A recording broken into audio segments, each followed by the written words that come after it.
So I call this meeting to order. Welcome to meeting number 77 of the House of Commons Standing Committee on Public Safety and National Security. Pursuant to the order of reference of Friday, November 25th, 2022, the committee continues consideration of Bill C-20, an act establishing the Public Complaints and Review Commission and amending certain acts and statutory instruments.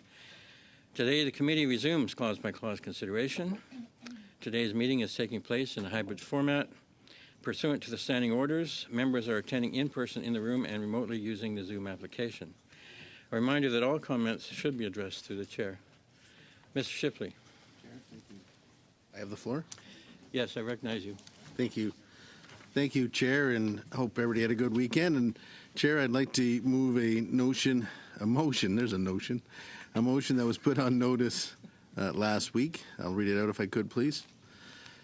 That the committee hold 3 meetings lasting 2 hours each immediately after the study of Bill C-20 on the rights of victims of crime, the security reclassification and transfer of offenders within Correctional Service Canada, including Paul Bernardo's transfer from maximum security to medium security prison, that the committee invite to appear 1, the Commissioner of Correctional Service Canada, Ann Kelly, Deputy Minister of Public Safety, Sean Tupper, the Correctional Investigator, the Federal Ombudsman for Victims of Crime, 2, representatives of the victims' families and friends, including Tim Danson, 3, representatives of the Union of Canadian Correctional Officers and the Union of Safety and Justice Employees.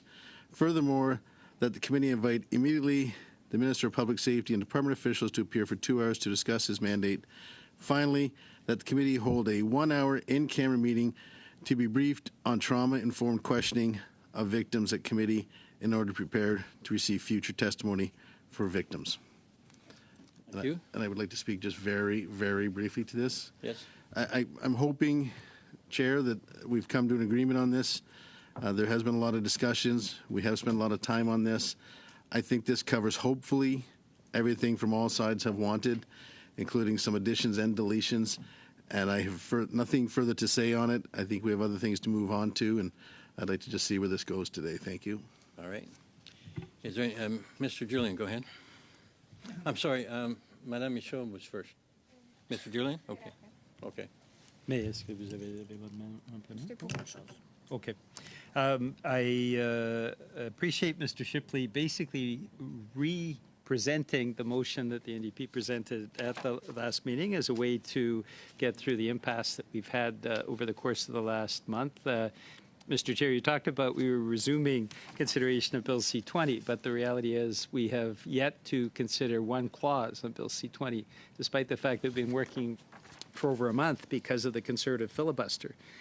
So I guess I would say, with the exception of some quibbles, and I'll look forward to what my colleagues have to say about this, this is essentially the same type of motion that I presented weeks ago, and my question to my Conservative colleagues would be, why did it take them a month to basically accept the good common sense of what the NDP was offering at that time? But that being said, better late than never. If the Conservatives have come around, I think that's good. Bill C-20, for a whole range of reasons, needs to be properly considered.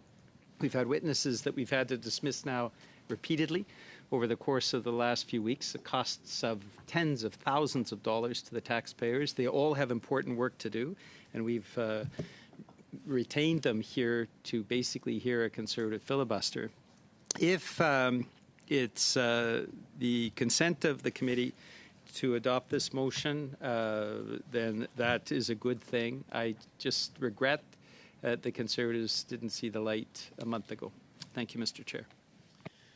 Thank you. Madame Michaud, allez-y, s'il vous plaît. J'aimerais m'entretenir sur... I would like to talk on another topic, but I'll wait for us to vote on this motion before I speak. But I do agree that we could have arrived at that consensus a long time ago because Mr. Julian had proposed a compromise solution. So I agree with that proposal. See? Thank you. The discussion? Mr. Shipley. Chair, I really don't want to get any debate. I just want to make some clarification. I don't believe any other motions that came forward had that we were going to have 2 3-hour meetings, and that's what we've always been asking for. and I just want to make sure that's clear on the record. There was talk about 1 3-hour meeting, but we're asking for 3 2 hours. And again, I don't want to get any debate on this. I'd just like to see a vote. Okay. Any further discussion? Then let's vote on this. All in favor? Opposed? Carried. Madame Michaud-Harizi. Merci, Monsieur. Thank you, Chair. I'm happy that we've resolved that issue. Before I move forward with C20, and I do not intend to further delay the consideration of C20, but I would like to propose another important study. I've mentioned this to colleagues before the committee meeting. I could read the notice of motion that I would like to table, and then I'll be asking for unanimous consensus for us to discuss it today. I don't think it's going to be a long debate. Everyone seems to agree on the issue, but I must make that request. The motion is as follows. It's being sent to the clerk, Mr. Chair. Considering the drastic increase of the number of car thefts in Canada and considering that the Montreal Port, the most important in the east of Canada, is a hub, that the committee carry out a study on the increasing car theft in Canada, as well as study the resources put forward by the federal government to fight against crime. That there be 6 meetings, that the committee invite the Minister of Public Safety and Civil Protection and others according to the needs of the committee, that recommendations be made to the House, and that a recommendation be made after the report. So, Mr. Chair, I do not know if you want me to ask for unanimous consent right now, or should I speak to the motion right away? What is the process? You can't move it at the moment because we haven't had notice, but you can ask for unanimous consent to move it now, and if that is given, then of course you can carry on. So I take it you're going to ask for unanimous consent to move the motion at this time? Oui. Do we have unanimous consent? Yeah. Yes. Very well. You have unanimous consent. You may move the motion. Merci, Monsieur le Président. Merci aux collègues. Thank you, Chair. Thank you, colleagues.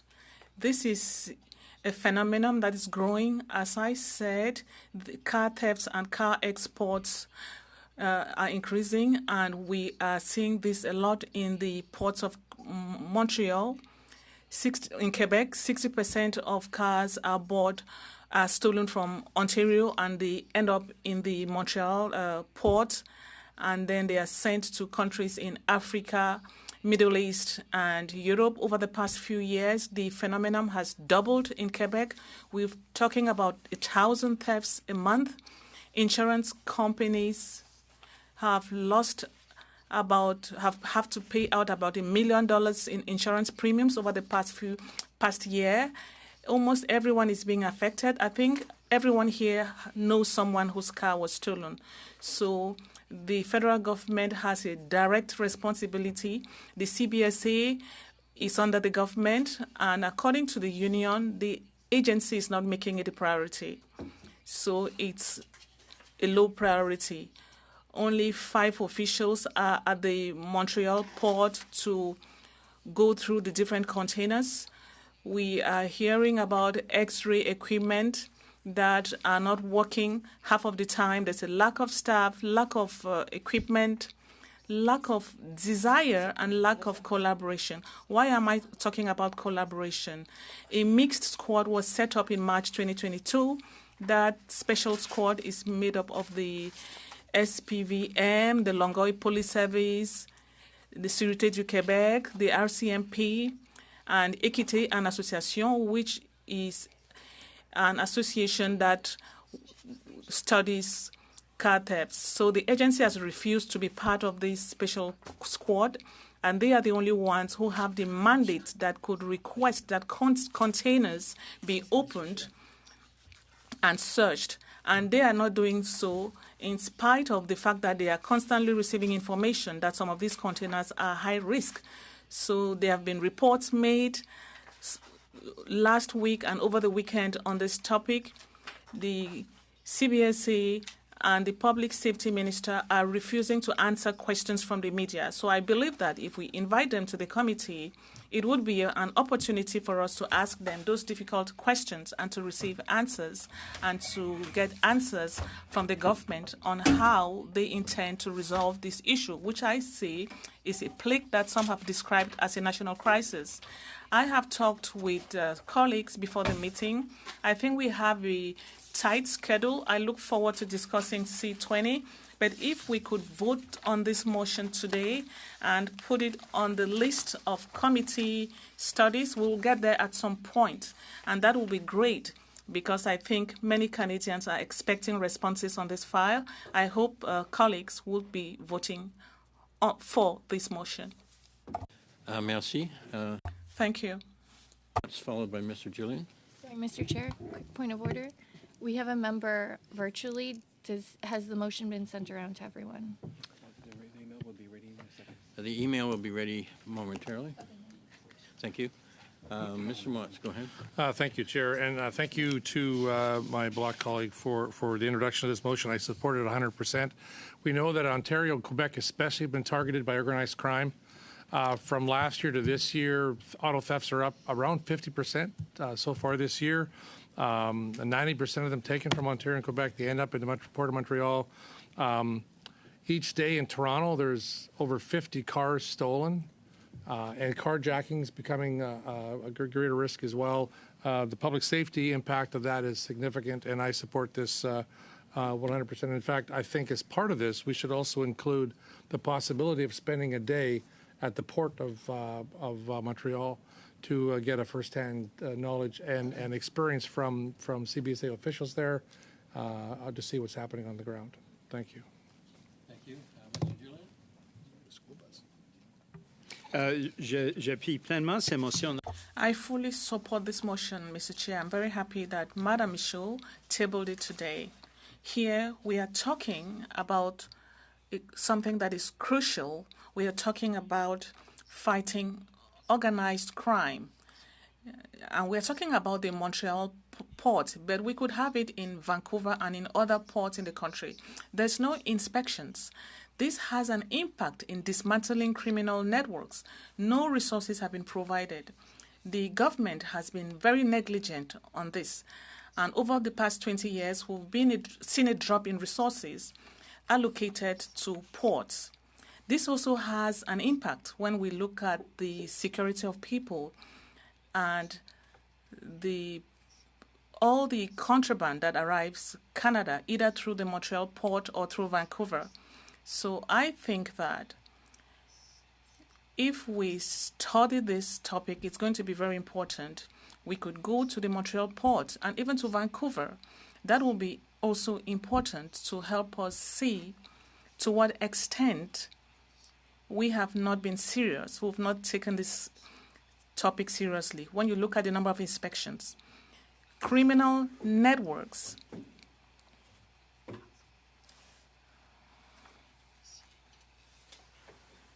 are operating and there are no inspections when it comes to sending and receiving. So this is something that has been raised on several occasions by unions throughout the country and also by the port workers. So I fully support the study. I think it's going to be an important public safety study. We also need to consider solutions and the investments that will be necessary to fight against this plague. Thank you, Mr. Julian. We're going to Ms. O'Connell, followed by Mr. Gahir, and Mr. Shifke after that. Thank you, Mr. Chair. This is a serious issue, and I'm glad the member opposite has brought forward this motion. I'm supportive of it. I just have a question of clarification. I know the member, Ms. Michaud, has been talking about this for a while and wanting to bring this forward for a while. So I wonder if perhaps the language is just perhaps from the previous session, but I'm curious why it would be the Minister of Public Safety and Emergency Preparedness, or if maybe that was just because that was the previous title of the minister, because is it the Minister of Public Safety and the Minister of Emergency Preparedness? Because I'm not sure the Minister of Emergency Preparedness's role in this, and it might just be because of a previous title. But if there's an explanation of why we would need the Minister of Emergency Preparedness, I'm willing to hear it. But I do think that should be clarified if it's just the previous title of the minister. But otherwise, I'm supportive. Madame Michaud, respond. Merci, c'est une très bonne. Thank you. Very good question. I think we are referring to the previous title. What is important is that we receive the current Minister of Public Safety, Mr. LeBlanc. Maybe the Minister in charge of Emergency Preparedness has a different mandate, so we can just strike that off from the English and the French versions. Advise me that he can modify the minutes to strike those words, and we can carry on so it will be moved with just the Minister of Public Safety, right? Perfect. Yep. Okay. Mr. Geer. Thank you, Chair. This is an extremely serious problem, and I'd like to thank my bloc colleague for bringing this motion forward. When Minister Mendicino held the post, we were actually able to visit a CBSA facility at Pearson Airport. This is probably half a year ago, I would assume. And we were able to see sort of what measures are taken to prevent contraband from being transported, what measures are being taken to prevent car thefts. The region that I'm from, Peel region, which includes Mississauga, Brampton, Caledon as well, is particularly hard hit. And we probably have the highest level of car thefts in the country. This is something that my constituents raise to me all the time. I hear it every single day. And I would definitely like to see the measures that are taken at the Port of Montreal. I would support a visit to the port as well. This is something that I raised to the local provincial counterparts as well and to the local police force. So very supportive of this motion. Thank you. Mr. Lloyd. Mr. Merci, Monsieur le Président. Thank you, Chair. I fully support this motion tabled by my colleague, Madame Michaud. This is a topic that concerns families. It's not only about finances. We know that insurance premiums are increasing every year, but it also has to do with quality of life. Solange, every single week that go by, where we have cars that are stolen, they wake up, they're unable to go to work, they're unable to bring their children to school. And so this is an issue that touches Canadians no matter where we're situated across the country. I want to thank my honourable colleague for putting this motion forward. Thank you, Mr. Shifke. Mr. Lloyd. Thank you, Mr. Chair. And in the spirit of consensus, I also want to say that I am in support of this motion.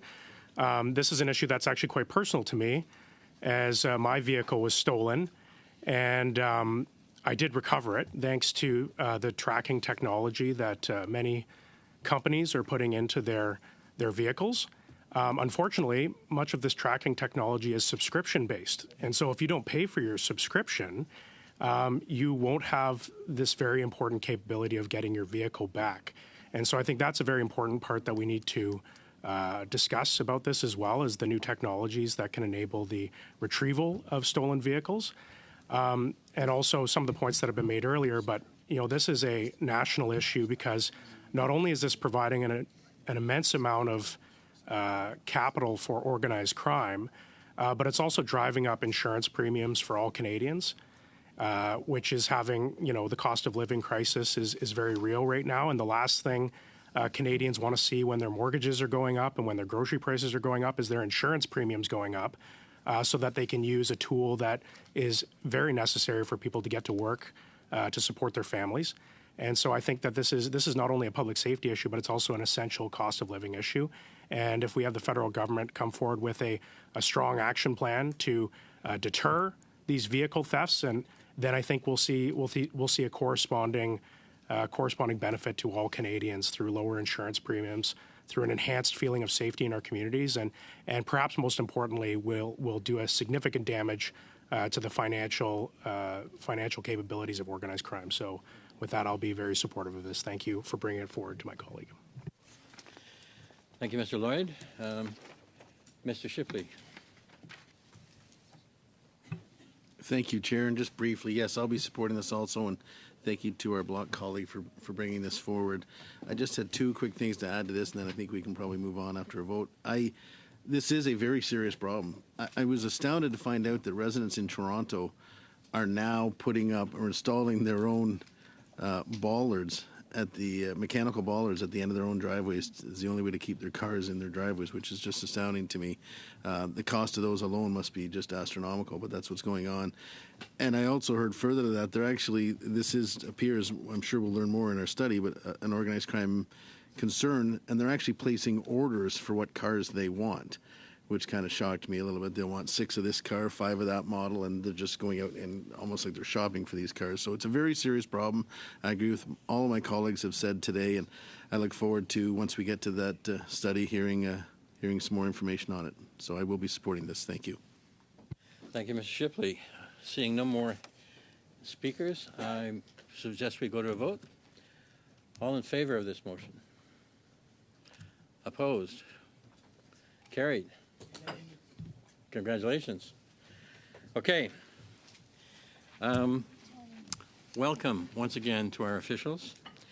So I will now welcome the officials who are with us. They are available for questions regarding the bill, but will not deliver any opening statements. So with the Canada Border Services Agency, we have Kathy Malte, Director, Recourse Directorate. We have from the Civilian Review and Complaints Commission for the Royal Canadian Mounted Police, Joanne Gibb, Senior Director, Strategic Operations and Policy Directorate, Leslie McCoy, General Counsel. From the Department of Public Safety and Emergency Preparedness, we have Randall Coops, Director General, International Border Policy, Martin Lukes, Manager, Border Policy Division, Deidre Pollard-Bussey, Director, Policing Policy. And from the Royal Canadian Mounted Police, we have Kathleen Clarkin, Director, National Recruiting Program, Alfredo Bangloy, Assistant Commissioner and Professional Responsibility Officer. Thank you all for joining us today. And this is good.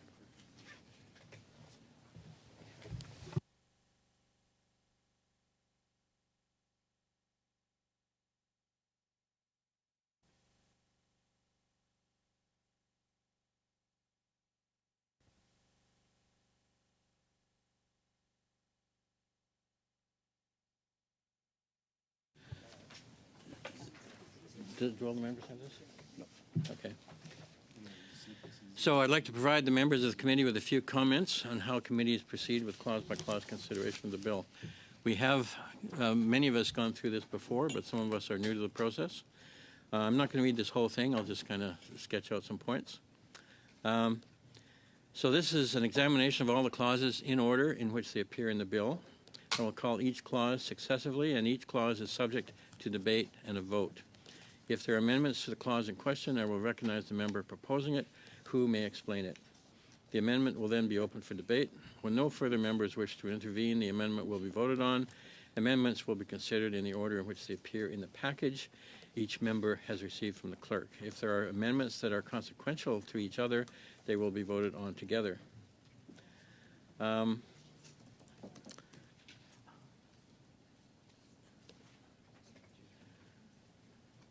Okay.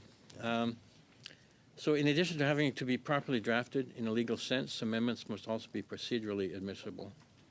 The chair may be called upon to rule amendments inadmissible if they go against the principle of the bill or beyond the scope of the bill, both of which were adopted by the House when it agreed to the bill at second reading, or if they offend the financial prerogative of the Crown.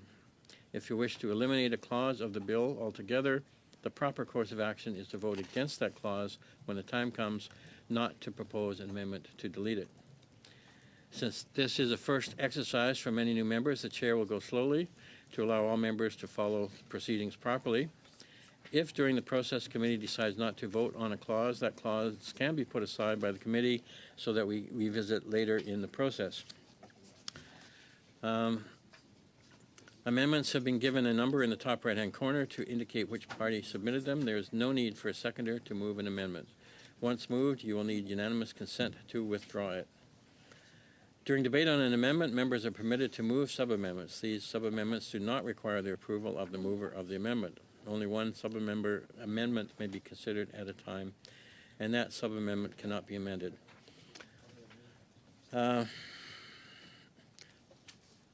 once every clause has been voted on, the committee will vote on the title of the bill itself, and an order to reprint the bill may be required, and so on. So I thank the members for their attention and wish everyone a productive clause-by-clause consideration of C-20. All right. So pursuant to Standing Order 75-1, consideration of Clause 1, short title, is postponed. The chair calls Clause 2. What do we have here? Is this one moment, please. Is this for Clause 2? Yeah. So first up is CPC 0.1. Mr. Lloyd, did you wish to speak to this or remove it? No, on another matter, quickly. Okay, Mr. Shipley. I'm sorry, you had your hand up first. Let's go ahead. Thank you, Mr. Chair. And just in the interest of time, I've received a lot of questions from stakeholders that were to be directed to officials. But I just wanted to know, Chair, if I submitted them in written form, could we have an agreement that officials would do their best to respond to those questions in a written form? I can't commit to the officials, but Or that the committee will ask officials to respond to our... let us save that for later. I mean, it's really kind of out of. Wasn't what sure we're doing, when but- to say it, but I wanted to do it early. But thank you, Well, I Mr. Chair. appreciate the heads up. Mr. Shipley, go ahead. CPC 0.1, I believe. Yeah, thank you, Chair. I very quickly would like to just first of all thank the officials and staff for being here today, and thank you for your patience over the last few weeks. I will not be moving CPC 01 to 07, Chair. Okay.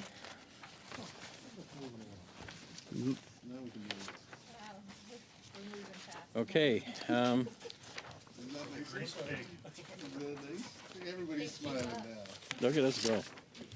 Okay, that takes us to, shall clause to carry. Yes. All in favor? All in favor? Okay. Takes us to clause 3. We have NDP 1. In the name of Mr. Julian, please go ahead, sir. Thank you very much, Mr. Chair. I do want to make a brief comment on the last 7 conservative amendments. The cost involved of having the drafters actually draft this up, the backwards and forwards, the cost to the taxpayers is actually significant. So if the Conservatives were presenting 7 amendments, they had no intention of actually moving. I think that's unfortunate. Conservatives are the first to talk about waste. This was waste. It was a waste of time. And as I mentioned earlier, the fact that our witnesses have been waiting now for a month is also indicative of a strategy that I simply did not understand. That being said, I wanted to thank our witnesses for being here and going through the last month and being available now for questions. I'm sure my colleagues will have questions. And for NDP 1, I wanted to move it. What it ensures that the Commission would include representatives from Indigenous, Black, racialized, and Northern communities. This is in line, Mr. Chair, as you know, with recommendation number 3 on page 4 of Systemic Racism and Policing in Canada, a report that provides the inspiration to ensuring this amendment. The reality is the government response to that report also indicated that it was in the interests of the public to have a commission that included representatives from groups that tend to be marginalized by the justice system and often by our institutions and are often overrepresented as well in the incarceration system. And so what this what NDP 1 attempts to do is ensure that diversity is present at every level of the Commission and ensures, hopefully, a Commission that will operate much more effectively than the existing structures in place. So I'm sure my colleagues will have questions. On behalf of the NDP, I move that motion, the amendment. Thank you, Mrs. Julian. We go now to Ms. O'Connell, followed by Madame Michaud. Thank you, Mr. Chair. And while I appreciate the motion or the amendment here, while we support the intention, we just happen to like the wording better in block amendment 1. So we won't be supporting this amendment because we prefer the language in the next. But we do fully support the intention and ensuring that there's a good representation on the board. So we do support that. Merci. Madame Michaud, allez-y. Thank you, Mr. Chair. I would make the similar comment to what Madam Connell has said. I want an amendment that seeks to obtain the same thing with a different wording, a wording that comes from what is now C40 when it comes to representation and diversity within the Commission. And this is a direct request from the Complaints and Review Commission. So I will be voting in favor of this amendment by Mr. Julian, and I'll be asking committee members to vote in favor of the one I will be presenting later on.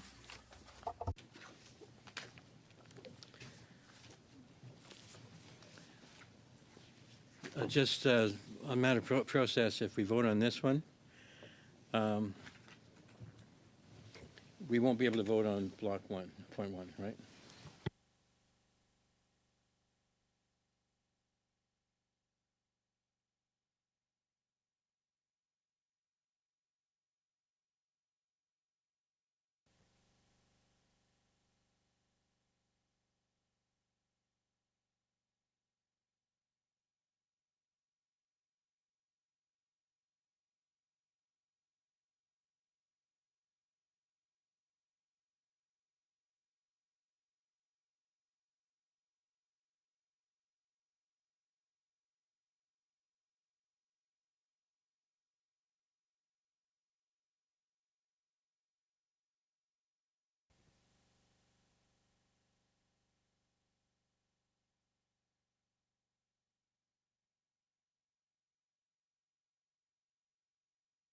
There's a little bit of overlap, but anyway, thank you.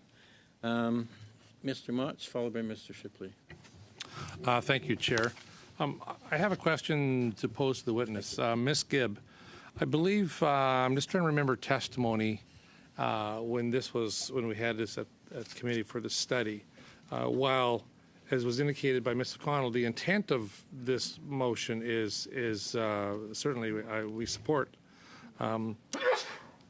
How practical, how is this going to even be possible? And can you speak to the challenge that you have to have the representation, as was mentioned in this particular motion, at various in various communities across our nation? So, right now the commission only has one member, which is the chairperson. We don't have a vice chair, and we don't have other members. If we had, I mean, the chairperson herself has called for this, Indigenous or racialized representation, to have that at the most senior level. Commission staff is quite diverse, but we don't have a diverse membership because there is only one. In terms of sort of representing all of the groups, it may be a bit of a challenge because we're a fairly small organization. So if you have 6 or 7 different members, but we see it with in NCERA, they have multiple members, so I think it's doable. You remind the group or the committee about your Public Complaints Commission is made up of, you said you have one basically member, but you have investigators, you have other people who do a lot of the work to get it to the commission that hears the complaint, right? Now, I don't know if Mr. Julian, he's saying that the commission must be made up of these. And I think the next one has, the appointing members of the commission in the block one coming up. Can you explain how that's, are you referring to the members who do the investigation as being members of the commission, or are they investigators? And see, that's part of the challenge that we have to understand when we're looking at this particular clause. Right. this clause refers to the GIC appointments only, not to the staff. Right, right. Yeah. So yes, we have investigators, analysts, lawyers, but those are all public servants. They're not GIC appointments. Right. They're on staff. Yeah. Okay. Okay. So again, my question is the practicality, the possibility. I mean, we know the intent is honorable. To play it out in practicality, what are your thoughts on that? And then that those on the commission represent the actual communities where complaints could originate from. And that's the intent of this, is to make sure that investigators, that other people are I believe, are in tune with the needs and such from each of those communities to be aware of. And then the commission, I guess, is going to be a different scenario. But and I can't speak for Mr. Julian's intent behind his wording. But again, that's something that when I read this, I was concerned about how this will actually play out in practicality. Public safety might be better to speak to GIC appointments. Yeah. I think the concern around the amendment is that it would propose that the appointees of the commission named by the governor and council include 1, 2, 3, 4 specific communities. The entire commission is quite small. It would consist of only 5 governor and council appointees, so the chair and 4 members. If all 4 members of the commission are allocated in the statute to a specific community, the governor and council may over time have less leeway in appointing representatives of other communities who, through time and circumstance, may emerge as warranting representation on the commission. So in that regard, as the parliamentary secretary pointed out, and as the chair of the Civilian Review and Complaints Commission has submitted to this committee, the amendment along the lines of BQ01, which is closer to what exists now in Bill C40, that's before another committee at the moment, may be desirable from that perspective. Thank you, Mr. Motz. Mr. Shipley, followed by Mr. Julian. Mr. Shipley? Thank you, Chair. Just very briefly, most has been said. What I'm going to repeat very quickly is that, yes, I and our party will not be supporting this motion, but we will be supporting the Block's motion. I think it's just fits a little bit better in here and isn't quite as restrictive. So we will be supporting the next one, but we won't be supporting this one. Thank you. Thank you, Mr. Julian. Go ahead. Juste pour revenir à ce point-là. I just want to come back to that point. Right now, we have a serious problem that we are trying to resolve with C20, but the reality is that it may not help us realize the objective that we've been seeking for a while.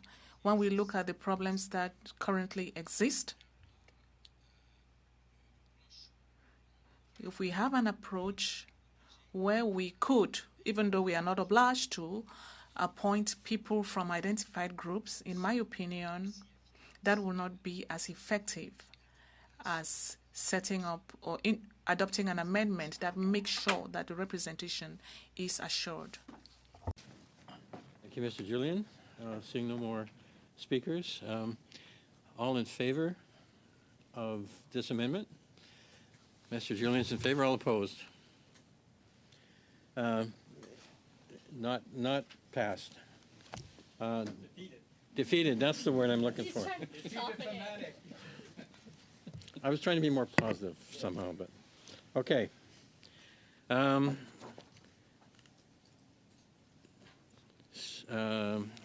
We go now to block point 1. Madame Michaud, allez-y, s'il vous plaît. Merci, Monsieur le Président. Alors, Thank you, Chair. As I said a while ago, this is an amendment that is similar to the one presented by Mr. Julian, referring to diversity within the constitution of the Commission. I'll read the amendment, and it doesn't need any further explanation because it's clearly stated. 1.1, in appointing members of the Commission, the Governor in Council must seek to reflect the diversity of Canadian society and must take into account considerations such as gender equality and the overrepresentation of certain groups in the criminal justice system, including Indigenous people and Black persons. That's a definition that is based on C40. which appears to have been widely accepted. I think that's a wording that is better than the one we saw in the previous amendment. I'll be calling on colleagues to vote in favor of this one. Thank you, Mr. Gillian. Merci beaucoup. Thank you very much, Chair. I am not against the idea,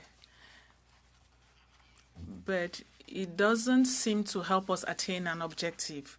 When you talk about taking into account considerations, in your opinion, how could this be interpreted? Are we talking about one of the 5 members or 2 of the 5 members? Is there a minimum number, or is it just one consideration amongst others that we need to look into when it comes to appointing members of the Commission? It would be a consideration among the many others that the Governor and Council brings to bear in ensuring representation. The similar provisions, both in C40 and that exist now in the RCMP Act in relation to the Management Advisory Board, place that onus on the minister rather than on the Governor and Council. That may be something the committee may wish to consider the desirability of. Placing that onus on the minister allows the House or the minister to question a minister about how those considerations were taken into account, which is, of course, more difficult if the obligation is placed on the Governor and Council directly.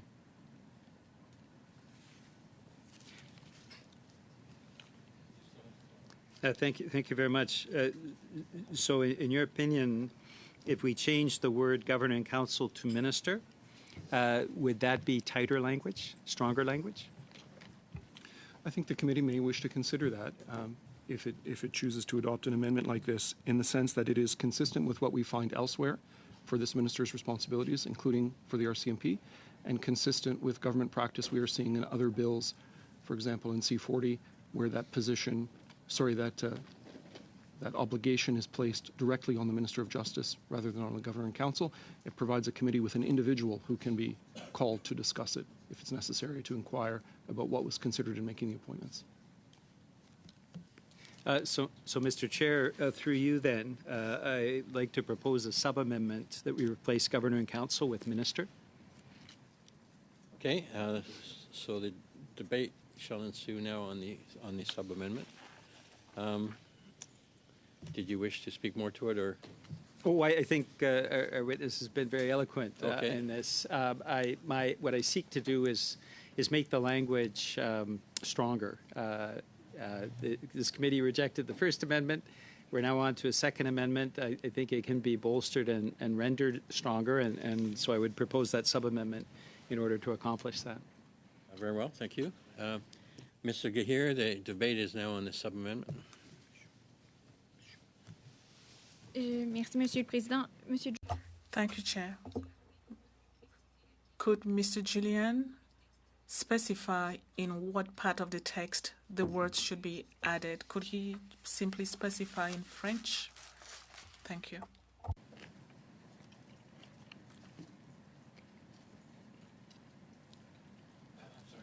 Okay. Merci, Monsieur le Président. Thank you, Chair.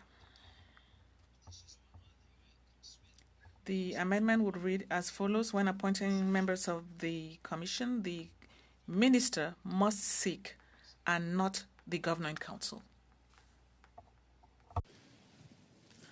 C'est bon? Mr. Gahir, go ahead. I was going to propose a different sub-amendment, so I will wait. Okay. Okay, I have Madame Michaud again on my list. Was this? Okay. Mr. Biddle, please. I guess my message is, or my question's for the legislative clerk. In terms of subbing in minister for governor and council, is there any impact, or does this go against traditional forms of drafting, or does it matter at all? Okay. Okay, let's vote on this. All in favor of Mr. Julian's sub-amendment? All opposed? I think that defeated. Can I ask for a recorded vote, Mr. Chair? Yes, very well. Can we do that as a recorded vote, please? Ms. O'Connell? No. Mr. Biddle? No. Mr. Gahir? Against. Mr. Chifquet? Contre. Mr. McDonald? No. Mr. Shipley? Yes. Mr. Lloyd? Yes. Mr. Mutz? Yes. Mr. Mililo? In favor? Madame Michaud? Contre. Mr. Julian? En faveur. 5 in favor. 6 against. 7 against. Okay, so the sub-amendment is defeated. Mr. Gahir. Great, thank you, Chair. We support the amendment with a sub-amendment, and I think this sub-amendment achieves a level of balance, especially in line with what the witnesses have been saying. It reflects what the government is proposing in other bills, and it doesn't overly constrain the governor and council either. Excuse me. Sure. The sub-amendment is defeated already, right? So I'm proposing a new sub-amendment. Oh, okay. Go ahead. Yep. So the new sub-amendment, it's the first line before the comma, and I would change it to in making recommendations for appointments of members of the commission. I'll say that one more time. Before the comma, the first sentence, in making recommendations for appointments of members of the commission. So this language also mirrors what's found in Bill C-40, which deals with the miscarriage of justice reviews. And this way we can ensure consistency amongst federal review agencies. Thank you. Would you be able to give us that in writing? Yeah, we can circulate that. Okay. Yeah.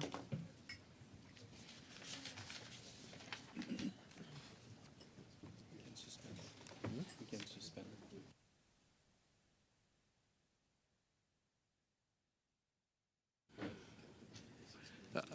Are you going to be able to do that like right away? But that's why we have, like, we're going to have, sorry, Mr. Chair, but we're going to have wording changes as we did. So we should be able to move on and we can write it out. But this is going to happen throughout the process of this Well, bill. fair enough. It's just a few words being changed. It's not the.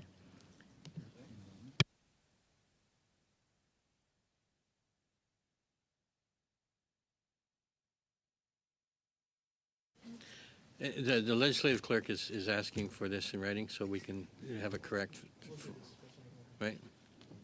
I have a lot of, several of these. I understand, Yeah. but it's more than a couple words, so I think Sure. it just needs fair. clarification.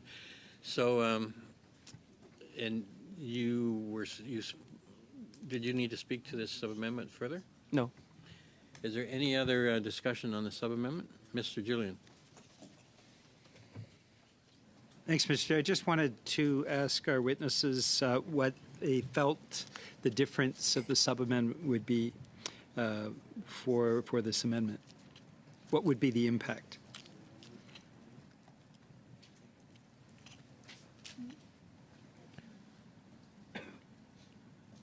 I think it would be helpful to see the text before we offer a view, if that's possible. Sorry.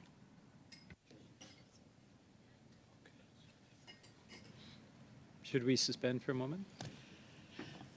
Yeah, we'll suspend for a few minutes and we'll get this to everybody. Suspended.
Okay, so the hard copy of the proposed amendment has been distributed. I believe everyone has it in their emails. Are we all clear on what the sub-amendment is? Mr. Julian. Well, I think the question that I asked the witnesses, if they've received copies, they have not received copies. So They've not? that's Okay. kind of an oversight. We'll have to print it for them. It was sent out to the email list, but, you know, they're not on the email list. Yeah, what I would suggest, Mr. Chair, that this is a very important bill, but also technically very complex. So I think it would be helpful if the clerk could ensure that the witnesses receive the updated sub-amendments and amendments so that they can more properly comment. We've taken a lot of their time over the last month. Now we're finally getting to play the role that they need to play in ensuring that the legislation is doing everything that it needs to do. And an essential part of that is making sure that they're aware of sub-amendments and can brief us properly on what the impacts are. Taken, and we will do our best to see that happens. So this is a very technical bill in some areas, and while it is theoretically possible to do amendments, strictly verbally, we will probably find it more productive, particularly if they're more complex, that we do it in writing.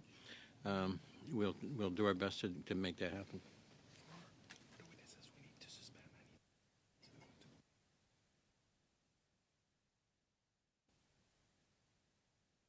I have to suspend for a couple minutes while we get the copies. Go ahead. Before we do that, Mr. Chair, I would like to suggest, and hopefully colleagues on all four corners of this table would agree, that we should be scheduling additional meetings of public safety to catch up on the work that we've lost over the last month, because this is a complex bill. There will be amendments and sub-amendments to consider.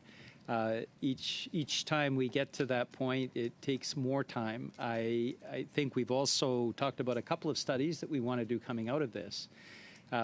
So given that we have to catch up, I think the whips would agree that additional meetings of public safety to get through this bill in an appropriate way would be a good thing to do, and would allow us to move on both to other legislation, but ultimately to the two studies that we've just agreed to today. So absolutely, the whips will have to agree on that, but I'm quite prepared to ask for the extra time. But I'd like to see if it's the will of the committee to do that. We're not seeing unanimous consent to do that. The whips can discuss it. Well, yeah. Okay. Ms. O'Connell. Thank you. I have an objection to continually suspending. I've done clause by clause BIA implementation several times, and while I understand it's a complex bill, we've done complex bills before, we were able to hear rationale from others on their recommendations. We can continue to read out the amendment for officials to hear it and get comment on it, but continually suspending every time, because it's not just this one, but when others make amendments, to continually suspend is just delaying the ability for us to get through this bill. So I think we need to be able to have the conversation. We have simultaneous translation and have officials, we can reread it as many times as is needed. But continually suspending to print documents for a few words being changed, I don't think is going to be reasonable given what we are going to have to do in the future. For future meetings, if we have minor amendments, we can try and be prepared with additional paper copies, but I've never seen this in my 8 years where we can't just continue to have this conversation about what the amendments are and what they mean. And we've now supplied it to all members. We can reread it on the record as many times for everybody to get caught up, but suspending, I think, is not going to allow us to move forward on this bill in a productive way. Thank you, Mr. Connell. We suspended already because the clerk asked us to put in writing so he could be sure what's going on. He hasn't. What? He hasn't. He has, but the witnesses don't. The clerk has printed it off. He needs to go and get the documents from the printer. And oh, there it is. Okay. But your point is taken. We shall try and do as much as we can without suspending, but there are times we will need to suspend. So I think the witnesses do have their copies now. And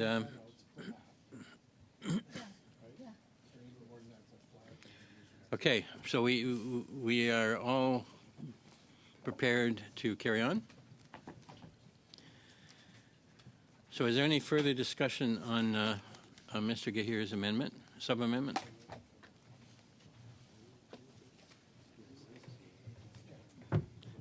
Seeing no further discussion, we will have a vote. All in favor of Mr. Gahir's sub-amendment? 4, 5, 6.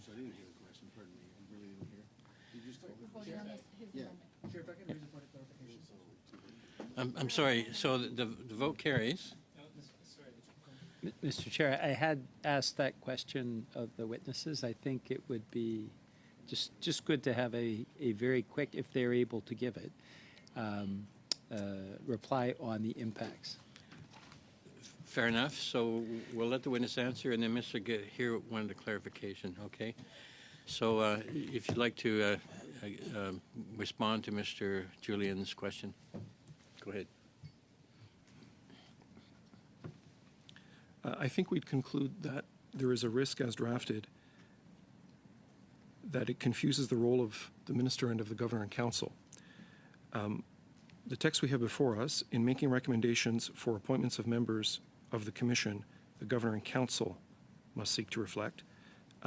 But it is not the governor and council who makes the recommendations. It is the governor and council who makes the appointment and the minister who makes the recommendations. It would seem that the inserted text about making recommendations is therefore superfluous because it could otherwise simply read, in making appointments of members, the governor and council must seek to reflect. Since it is not the governor and council who makes the recommendation, that role is on the minister.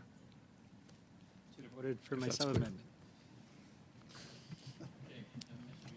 You wanted to... Just saying, like, seriously. Yeah.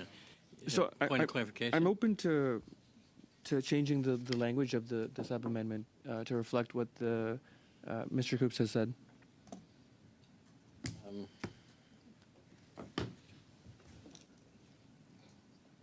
So it's making appointment? You can't do that, though, so you'd have to withdraw that. The sub-amendment and then move another one, right? Or else change it by unanimous consent. So what is your, let's try for unanimous consent. So could you clarify what changes you're proposing?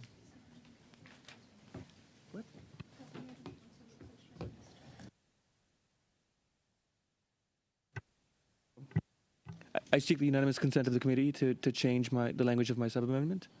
So let's seek unanimous consent to withdraw your motion, your sub-amendment. Sure, okay. And then we'll, okay? Okay. So we have unanimous consent to withdraw the sub-amendment. Very well.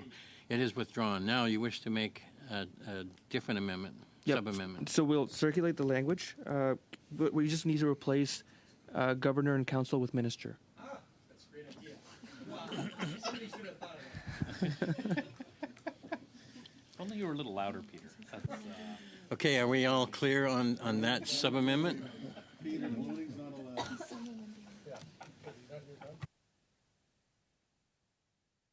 I wanted my name on the sheet paper. That's why, Mr. Julian. Mr. Gahir, could you clarify your sub-amendment? Just read it again. Read it again.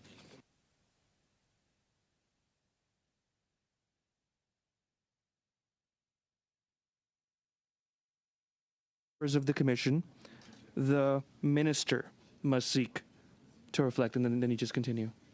So I can repeat that one more time. In making recommendations for appointments of members of the commission, comma, the minister must seek.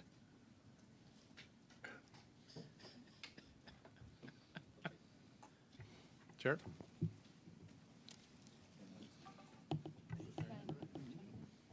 Mr. Julian, followed by Mr. Motz, followed by Madame Michaud. I think that is a brilliant amendment by Mr. Gahir. I support it immensely. I do have a bit of deja vu, Mr. Chair, but I'm glad that the Liberals are coming around. So I support the amendment. Thank you. Mr. Motz? Well, I support the amendment, but I'm curious to know what Mr. Coops has to say about, the whole idea is that the governor and council selects the commission. The minister doesn't, but the minister makes recommendations. So Section 3 is about the people who are on it appointed by the governor and council. Does this language, as amended in a sub-amendment, not muddy the waters on the establishment of this committee? I mean, I know it's clarification on how the diversity should look and the recommendations that are being proposed, but if we remove the governor and council, it kind of takes away that the governor and council is supposed to make the decision based on what the minister recommends. That's what Mr. Gahir is suggesting. More time, the wording. Very happy to, Chair. Thank you. So the language is, in making recommendations for appointments of members of the commission, the minister must seek.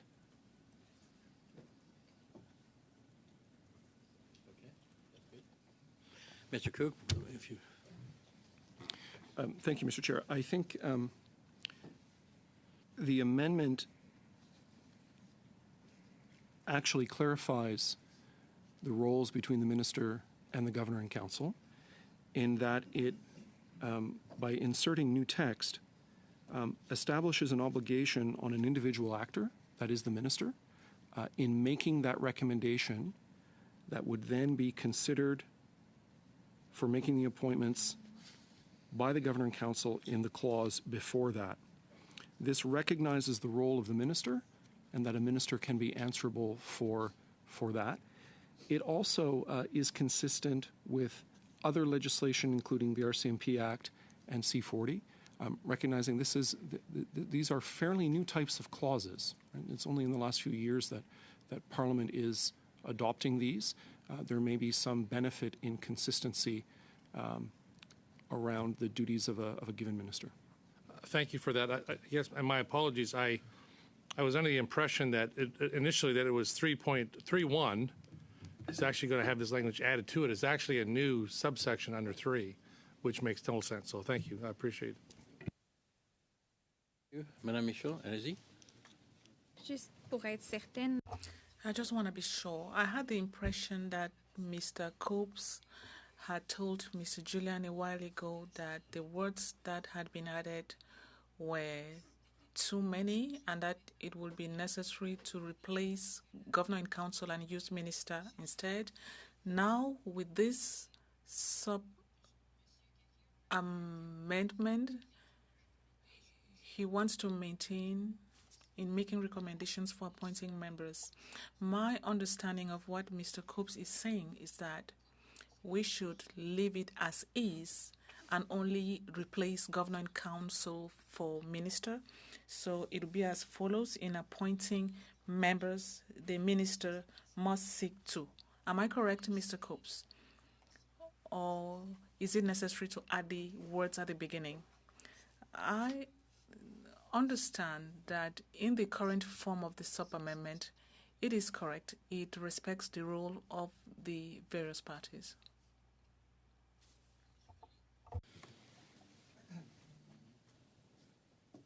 Merci, Monsieur le Président. Thank you, Chair.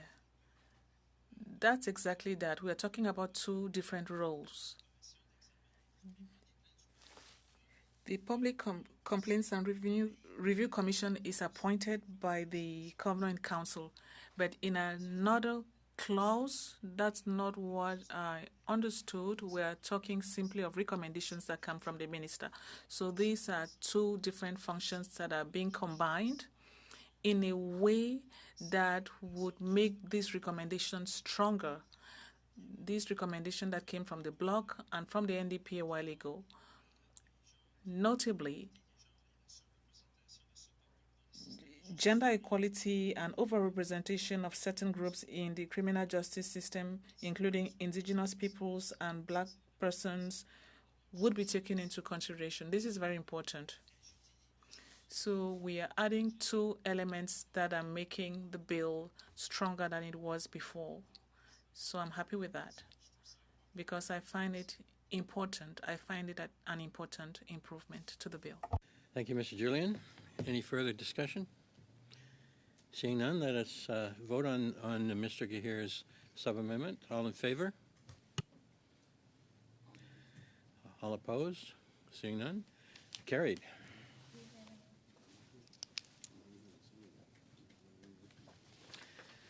That brings us to CPC 1.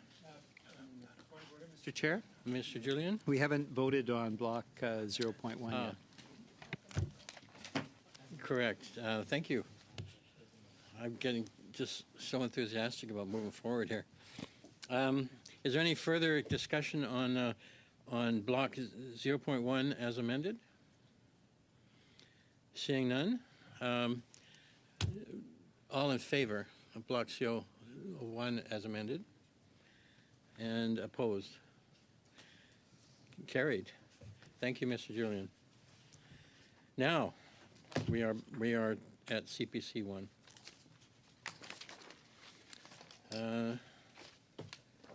Mr. Shipley, did you wish to move this? Yes, Chair, I will be moving this. This is, hopefully, we only got through two so far. Hopefully we get to this one a little quicker, but we'll see. This amendment is that Bill C-20 in Clause 3 be amended by replacing line 21 on page 3 with the following. Mission, comma, including the chairperson or the vice person, if that person. Okay, thank you. Any discussion? Mr. Julian. Yeah, thank you, Mr. Chair. I just wanted to ask our witnesses. I see the language as superfluous, but I may be wrong on that, and so I just wanted to make sure that that is already covered in the existing clause, or is it necessary to cite the chairperson or the vice chairperson for further clarity? Our view would be the same as yours, sir. We don't think it's necessary, given that the chairperson and vice chairperson are already defined as members.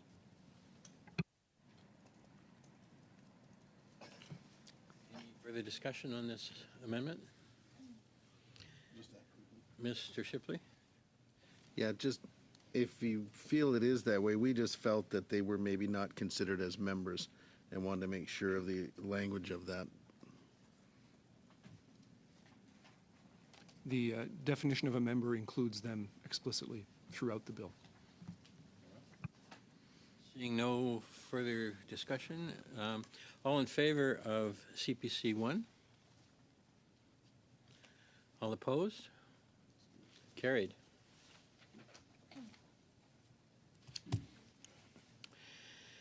That brings us to NDP 2. And if NDP 2 is adopted, NDP 3 becomes moot. Mr. Julian, if you wish. And not wanting to be mute on NDP 3, I'm withdrawing NDP 2 in favor of NDP 3. Okay, so that brings us to NDP 3. Mr. Julian, once again. Thank you, Mr. Chair. So the issue here, and this came out of Breaking Barriers as well, is the concern both around external misconduct but also in internal misconduct. And so in terms of ensuring that what we have is an ability for employees, people who are in the service with CBSA and RCMP, who give so much to our country, that they are ensuring that this commission is free from having the potential for conflicts of interest that may arise.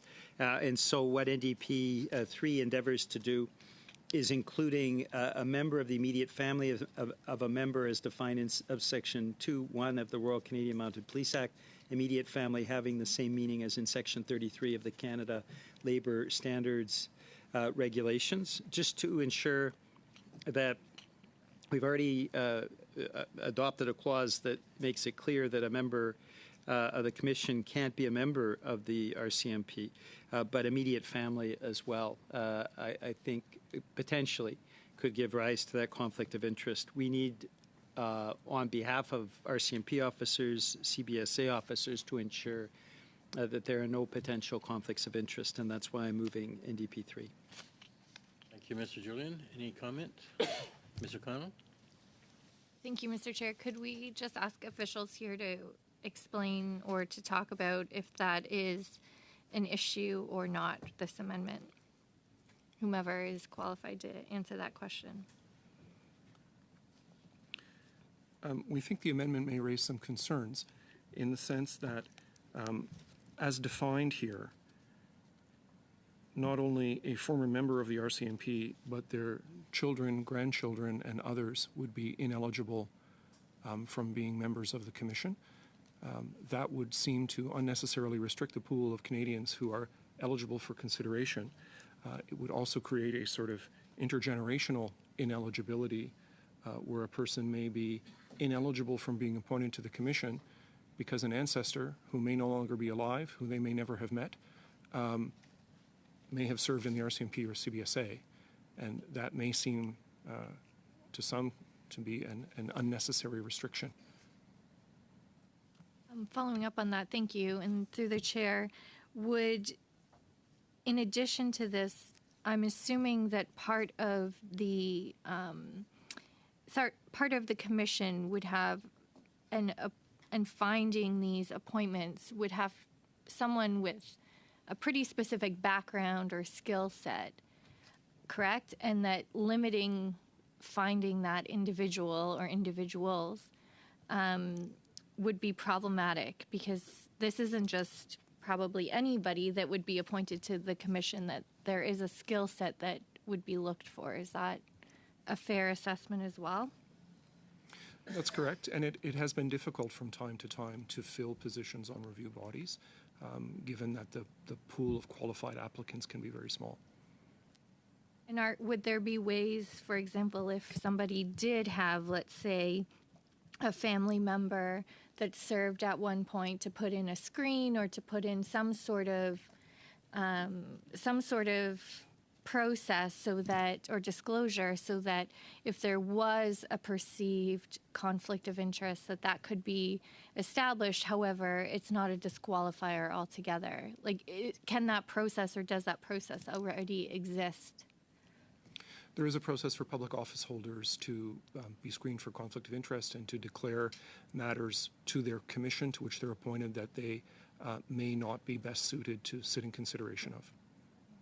I'm satisfied that with that explanation that there are screens that could be put in place, and that looking for a specific skill set to sit on the commission, that it would be unfair for someone who may not have been able to determine their family's career choice to be automatically disqualified for life. So I think it would be best to not support this, although I do understand the need to ensure that there is fairness on the board, but I think that there can be mechanisms put in place at the commission to take that into consideration.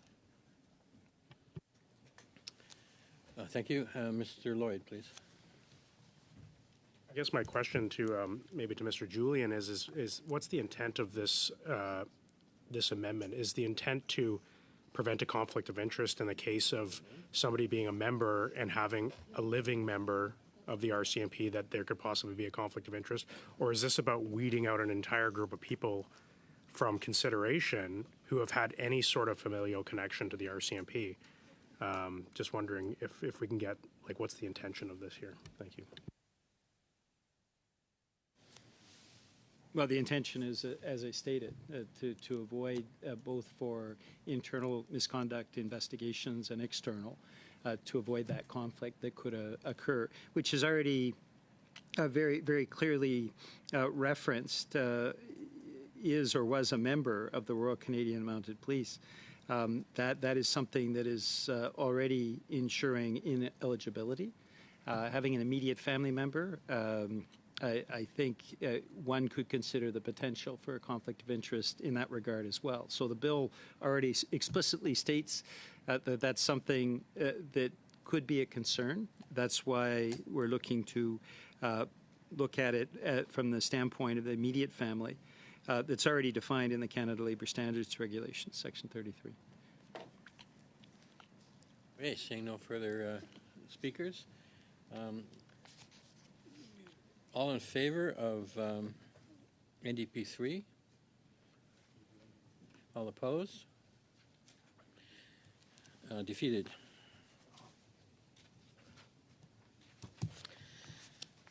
So, shall clause 3, as amended, carry? All in favor? Yes?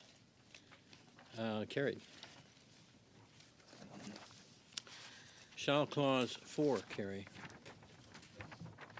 All in favor? Yes? Carried. This brings us to clause 5. So CPC 2.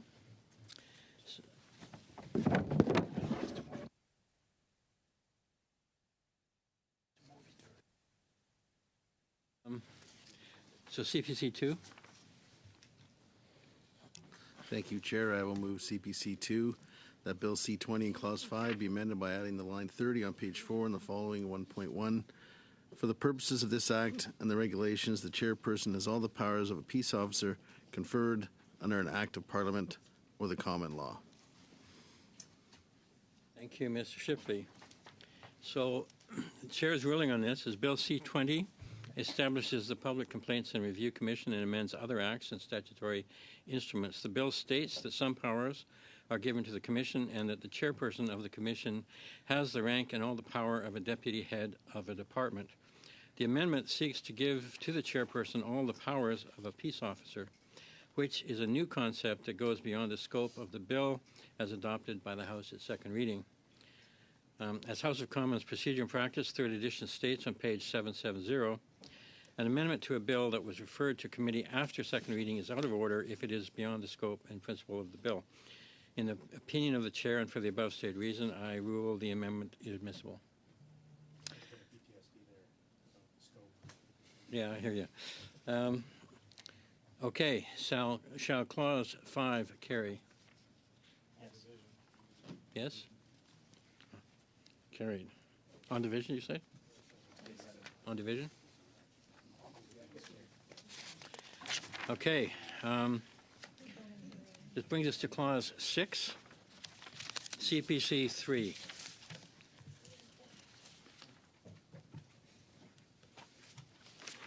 CPC 3, Mr. Shipley, did you wish to move this? Yes, I will move the Bill C-20 in Clause 6 be amended by adding after line 31 on page 5 the following 3.1. While an officer or employee under subsection 3 may have investigative experience, the officer or employee is not eligible to be appointed if the officer or employee A is or was a member as defined in subsection 2.1 of the Royal Canadian Mounted Police Act, B is or was an officer as defined in subsection 2.1 of the Customs Act, or is or was a person designated by the Minister of Public Safety and Emergency Preparedness as an officer under subsection 6.1 of the Immigration and Refugee Protection Act who, in performance their normal duties, is or was required to interact with the public, or C, is not a Canadian citizen or a permanent resident as defined in subsection 2.1 of the Immigration and Refugee Protection Act. Thank you, Mr. Shipley. Is there any discussion? Seeing none. Ms. O'Connell? Thank you, Mr. Chair. Again, similar to my questions earlier about where this may limit the ability of employing previous RCMP or CVSA agent to help with an investigation. So could I maybe ask officials, to whomever, your perspective on this amendment?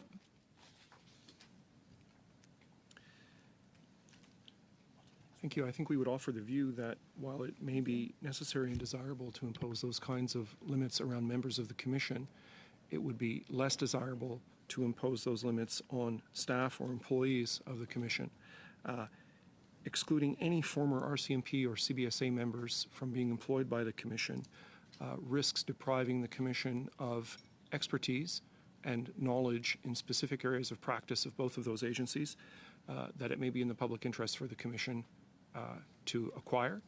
And we would suggest that that decision is best made by the Commission itself. My colleagues from the Commission may have more to add. Yes, I agree. It limits the pool. I think it fetters the chairperson's ability to staff. It also, I mean, we're all public servants, so we are subject to the Code of Values and Ethics. We have lawyers who have to be members of the bar in good standing. So if they are former members of CBSA or the RCMP, they would still have to adhere to that. Thank you. And similar to my question earlier, are there opportunities for employees as well to have screens, to have conflict of interest should an investigation, and given their past, have any sort of cross sections? Are there abilities for any of these employees or those working on cases to be able to raise their hand to say, okay, I may need to sit this one out, without excluding them altogether from the position? Yes, they can, and I believe in the past they have, actually. Mm-hmm. Thank you. Mr. Shipley? Thank you, Chair. Hearing the advice of the officials, I'd like to withdraw that amendment if I could. We require unanimous consent to withdraw. Do we have unanimous consent? Yes, we do. What a statesman you are. Thank you.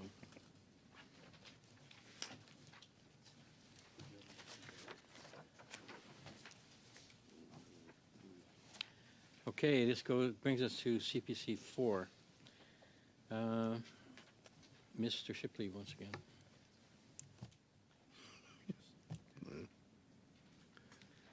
I would like to move that Bill C-20 in Clause 6 be amended A by adding after line 39 on page 5 the following. A1, in prescribed circumstances and in relation to a specific complaint under this Act, engage on a temporary basis the services of a person having technical or specialized knowledge of any matter relating to the work of the Commission or those of a member as defined in subsection 2.1 of the Royal Canadian Mounted Police Act to advise and assist the Commission in the exercise of its powers or the performance of its duties and functions under this Act, and B, by replacing in the English version line 2 on the page 6 with the following, sons engaged under paragraph A or A1.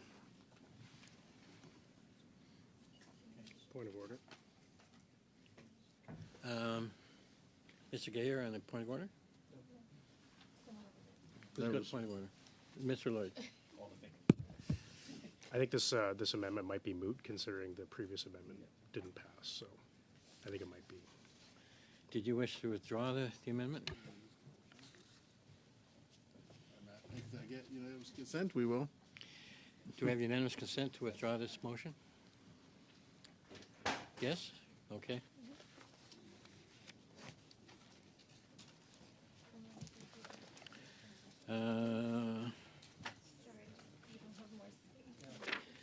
That brings us to NDP 4. Mr. Julian. Thank you, Mr. Chair.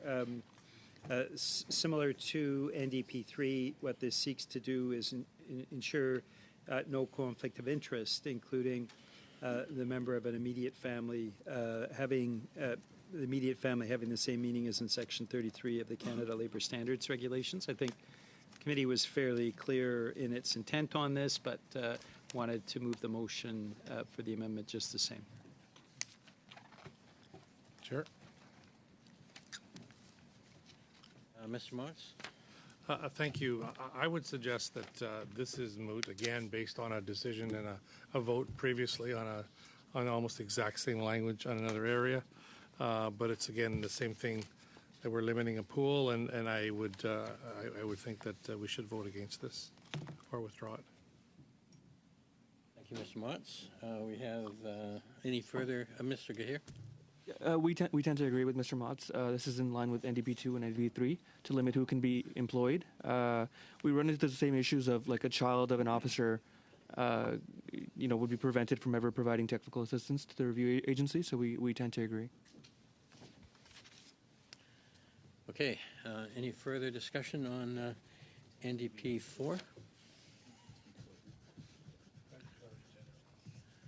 Okay, let's vote on it. All in favor of NDP 4? All opposed? Defeated.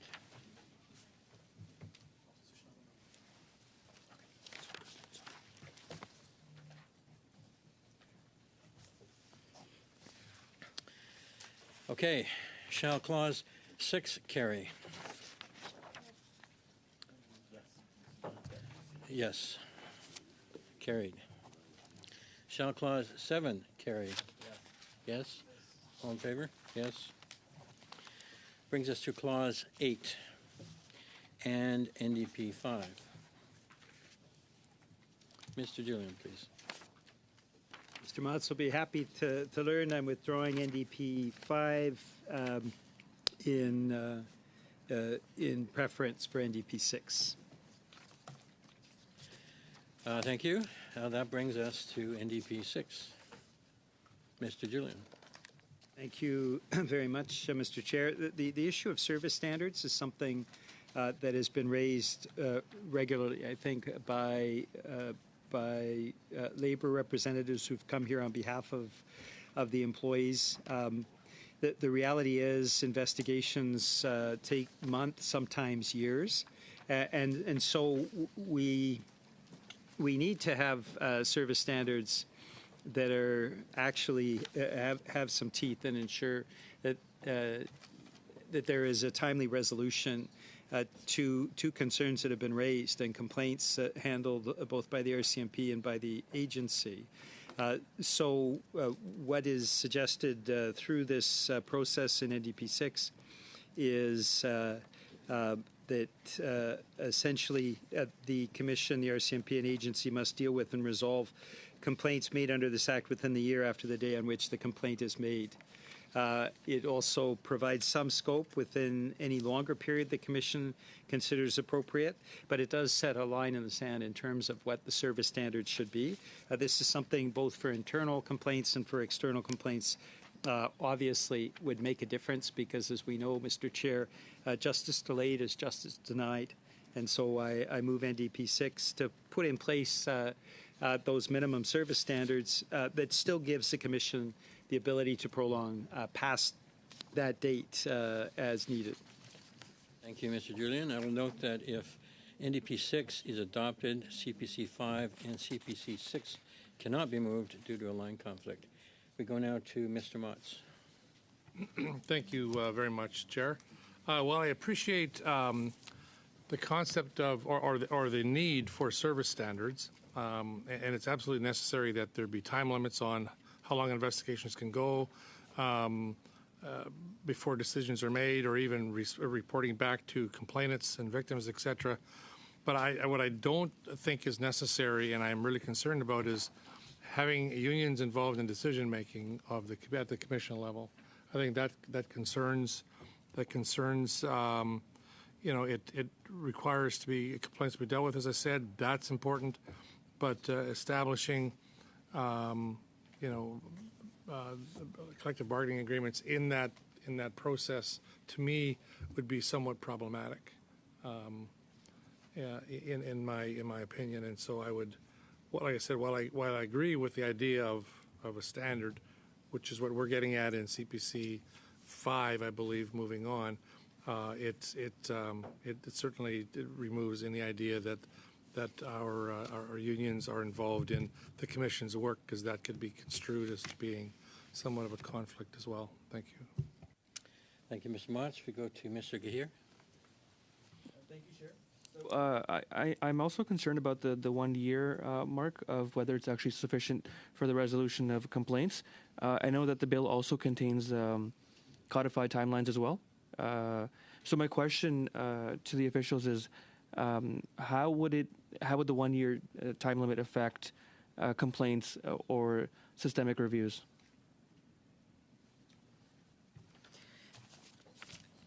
In relation to complaints, you're right. The codified timelines that are in this bill allow the RCMP commissioner 6 months to respond to a review by the commission. So you're already from the top taking away 6 months, which leaves just 6 months from the time the complaint is made to the RCMP investigates it. The individual has 60 days, as per statute, to request that the commission review it. The commission then has to request the material from the RCMP and then actually undertake their review, write their report, and send it to the commissioner for response, who has 6 months. So although it would be ideal to have it done within a year, complaints that go to review, I don't see that could actually, that would be feasible. Great, thank you, Chair. With that, I'd like to move a sub-amendment, and I would just delete Clause 3 from the amendment.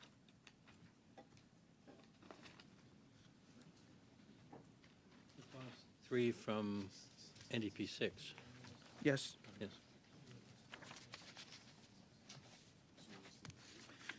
Okay. So the discussion is on Mr. Gahir's sub-amendment. And we have Mr. Shipley next. I'll pass just for now, Chair. Something has just come up. Okay, is there any further discussion, Mr. Julian? In this case, I'd like to argue against the sub-amendment by Mr. Gahir. I think the reality is that, and we saw this in our hearings around Bill C-20, that the Complaints Commission hasn't been adequately funded, resourced in the past. This is a problem. We see an underfunding of our court system. We see an underfunding of our complaint process as well. And so to put this framework in place, we need to have service standards, minimum service standards that have some flexibility. In Clause 3 that Mr. Gahir is seeking to remove from the amendment does give the opportunity to the Commission to make it a longer period if it is appropriate. But the reality is it's a question of resourcing that makes the difference. And currently, when we look at our judicial system and complaint process, they're not adequately resourced. I would just point, Mr. Chair, for folks who might say, well, gee, that may cost money. We do give over $30 billion a year to overseas tax havens.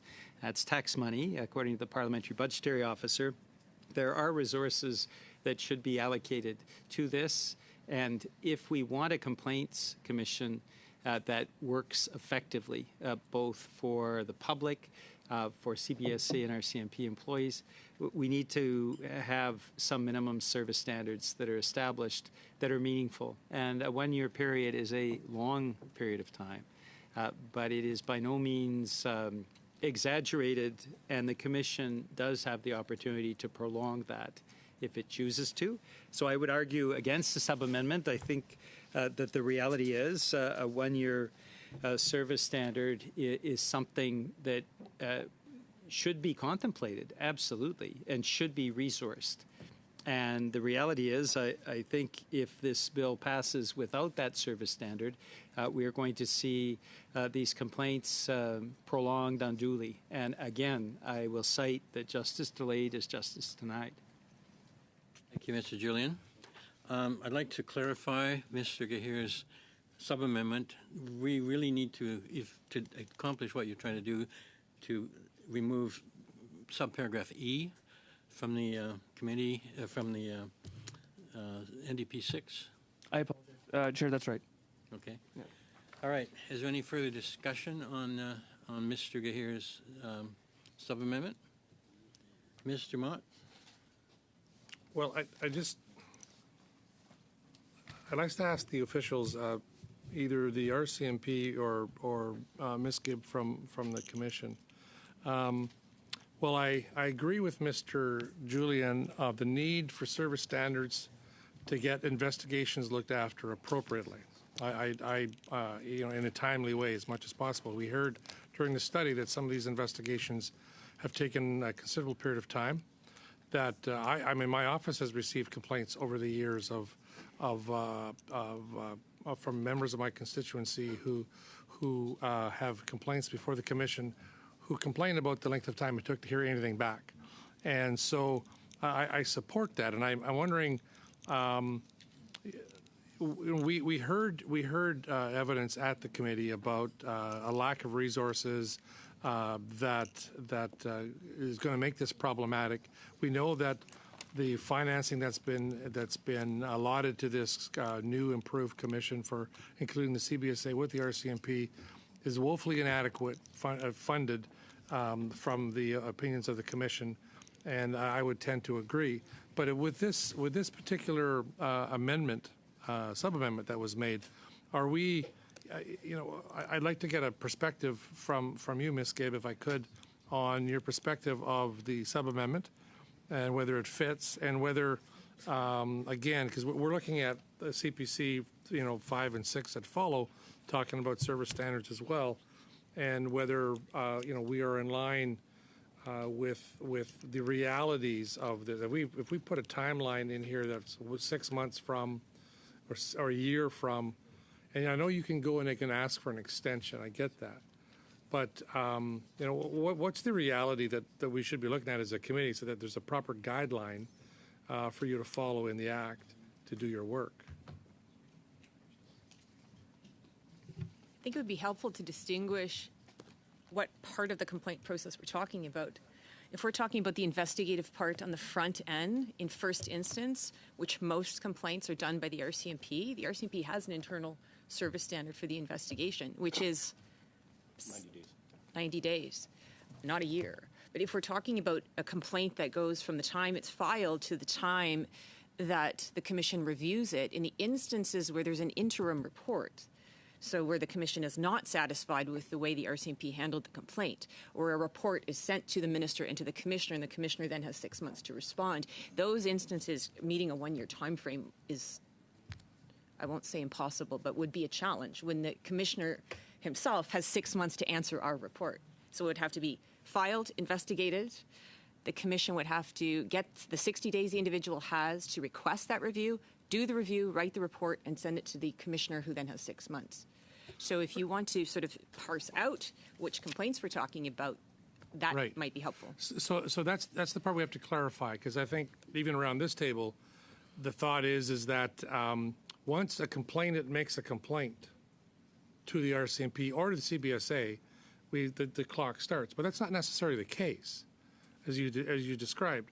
The RCMP has their own process for handling an initial complaint, because this is a complaints commission that deals with complaints that go to the commission, not necessarily only on how the Mounties deal with theirs, right?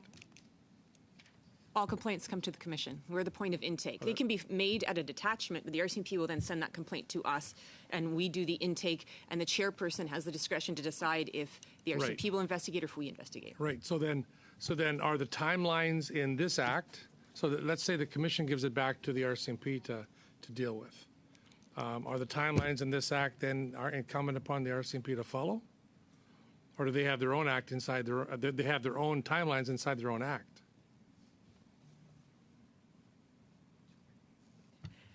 There are no timelines currently in the RCMP Act for the amount of time it takes to investigate a complaint. Right, and that's part of the problem. Correct. And There's internal service standards, and we have an MOU with the RCMP, but it's not statute. Right. Mr. Bangwai. Yes, there's no legislative timelines with which to complete a public complaint investigation, but we do, excuse me, have internal established timelines of 90 days to complete a complaint. And so following that, a letter of disposition is issued to the complainant. And if they wish the matter to, if they're not satisfied with that, how the RCMP dealt with the complaint, they can seek a review from the CRCC. And then that takes time. Thank you. Mr. Gillian, go ahead. Thanks to our witnesses. Remind me of the current average time. I know that there are internal service standards, but the average time for treating a complaint. This comes from our hearings a few months ago, so I'd be interested in knowing currently what the average complaint treatment time is. So currently, the average time to complete a complaint over the past 5 years has been 128 days. So it's beyond our 90-day service standard. Yeah. And so, Mr. Chair, thank you for that. I would suggest 365 days is still a very, very much an appropriate service standard to set, given the average treatment at this point. And as I mentioned earlier, and as Clause 3 of the amendment that Mr. Gahir has proposed to take out talks about 365 days. I think it makes sense for us to set in place those service standards with the ability of the Commission, of course, to prolong that if the Commission chooses to. But to put in place the service standard makes sense and obliges the government, in my opinion, to actually put in the resources. This was a big part of the hearings last spring. The fact that it is under-resourced, what the government has actually set aside, will not get the job done. And so I think as legislators, we have to say to the government very clearly, this needs to be adequately resourced to ensure that this Complaints Commission does the job both in terms of RCMP officers, CBSA officers, and also, as importantly, if not more so, the general public. Thank you, Mr. Julian. So the discussion continues on Mr. Gahir's sub-amendment. We go to Mr. Lloyd, followed by Mr. Motz. Thank you. And at the start, I say I agree we need to have some service standards in this, but I have two questions about this that I'll pass on. I mean, the language of the Commission, the RCMP, and the agency must deal with. So first question, is that really kind of standard parliamentary language, must deal with something? Secondly, the definition of resolve, when we're talking about resolving a complaint, like there's instances I'm sure where you can't resolve a complaint, what does that mean that the complainant is satisfied with the resolution, or does that just mean that you've completed the process? And then my third and final question is, there's a second page here that says, the complaint must be resolved within a year or within any longer period which the Commission considers appropriate. So is this really even a legislated standard if it says, yeah, you should do it 1 year, but if the Commission thinks it's appropriate for it to go longer, then it can go longer? So those are my three questions. Thank you.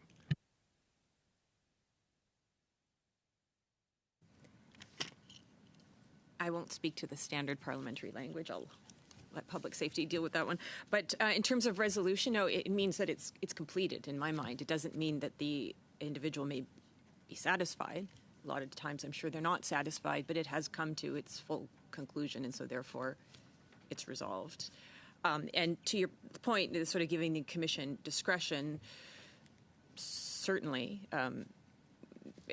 how that's defined and how that's operationalized. I mean, as it is right now, we know that it does take longer than even the 90 days. So I'm thinking in most instances right off the bat, it's never going to meet this 1 year service standard. When a complaint goes through to the review process and an interim report, which is not a lot of them, there's about 350 a year. So. Language is deal with like a term that we use in legislation. I'm not sure. That might be a better question for the legislative clerk. Oh, yeah. I think, as my colleague pointed out, the operative there seems to be resolved.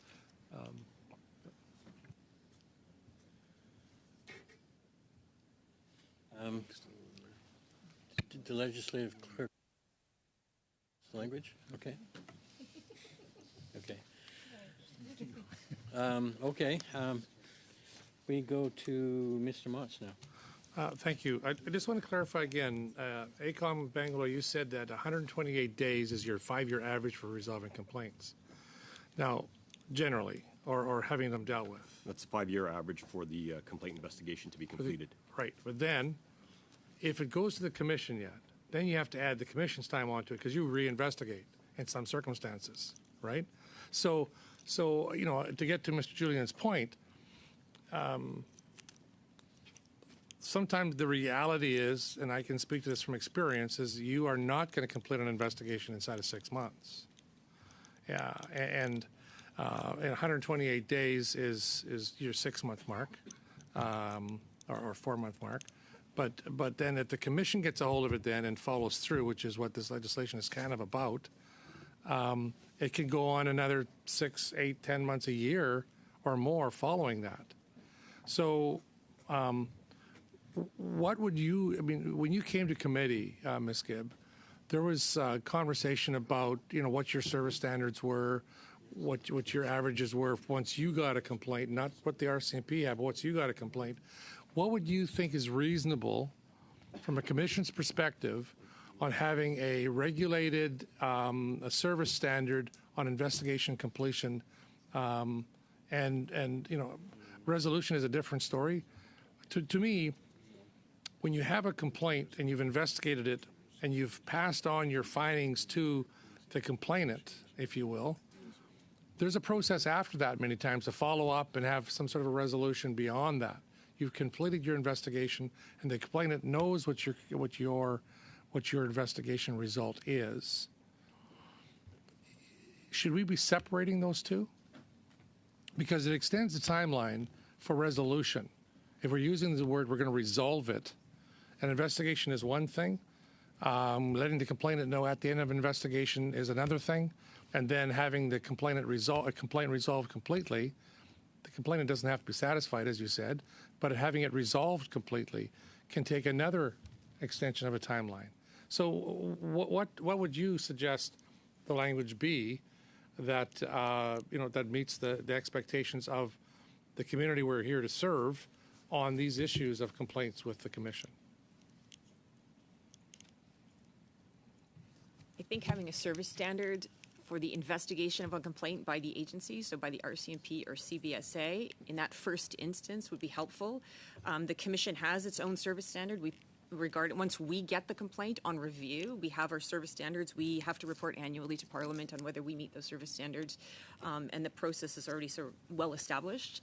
We don't always meet our service standards, but we certainly strive to. But I think a lot of times it's that first instance investigation where it's the challenge, where it takes quite a while, and there's a multitude of reasons why it can take a long time, including complainants who don't make themselves available sometimes when the RCMP wants to interview them and discuss their complaint. So it can go much longer than the 90 days. But I to my earlier point, by taking the language here where it appears that it's from the time a person complains to the time it's resolved, which could be upon review, by my math, it's like the commission would have about 1 month to get information from the RCMP, review it, and write its report to the commissioner if it wasn't satisfied. If we were to go with the resolve in 1 year.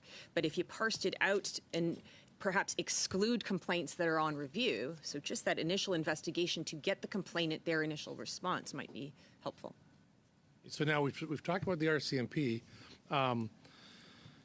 Mostly, we haven't mentioned a lot of the CBSA, although this act now includes the CBSA. Well, is it reasonable to expect that they have the mechanism in place like the RCMP do to do the complaints that they have themselves internally, to do that, to meet those same service standards? And I know you guys look after your complaints, but you don't have a commission that oversees you just yet.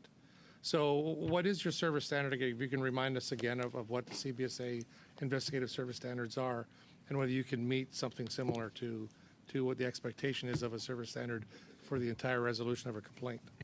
Thanks for the question. Currently, our service standard is 40 days. That we try to meet 90%, I believe, is our service standard to the public.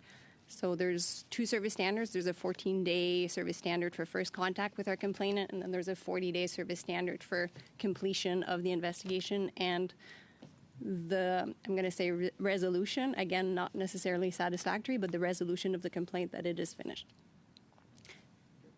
In the case there would be commission, then the complainant would be advised. Now you can, if you're not satisfied with their responses, you can then go on to the CRCC, and then their calculation would start from there. And I'm just going to give a caveat that service standard is with current levels of volumes. Obviously, with the commission, with marketing, with everything, those numbers would probably go up. So the service For you standard, guys go up or for the commission? like the complaints to the CBSA currently, with our levels, we're able to meet that standard 90% of the time generally. Now, if we double those complaints or up the volumes, then I can't confirm we would be able to still meet those same standards. Okay, thank you. Mr. Julian. So just my final point is, I think the service standards are very doable. The commission has the ability to prolong it if it chooses to, but setting those standards then necessitates, from the government side, adequate funding around this commission. And we have had concerns raised about the lack of appropriate resourcing.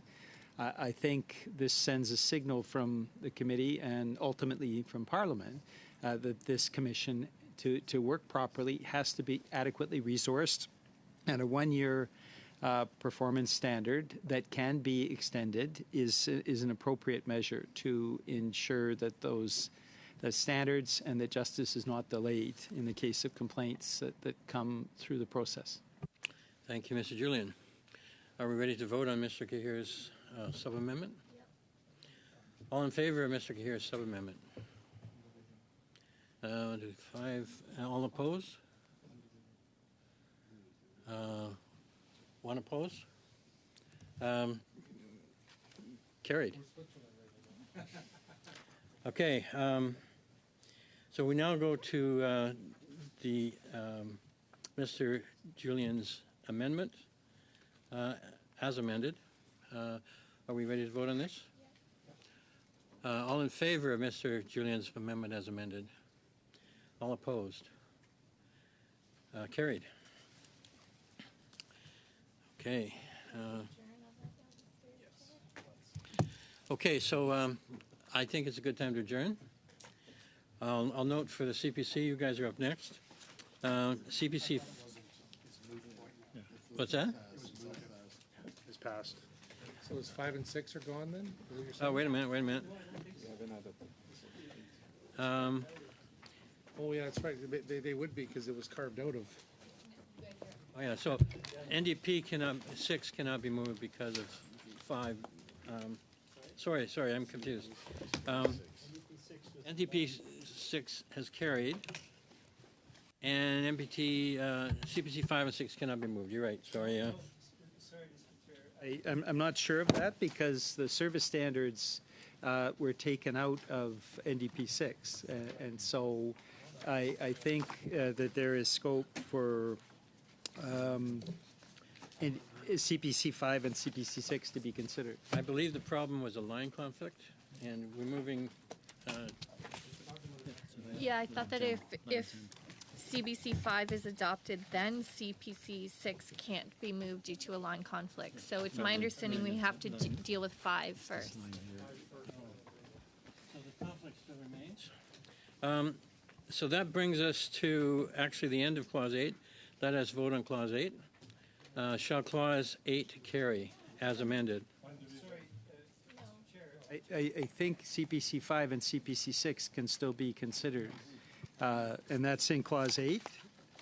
So I would suggest we just start again at our next meeting on Clause 8.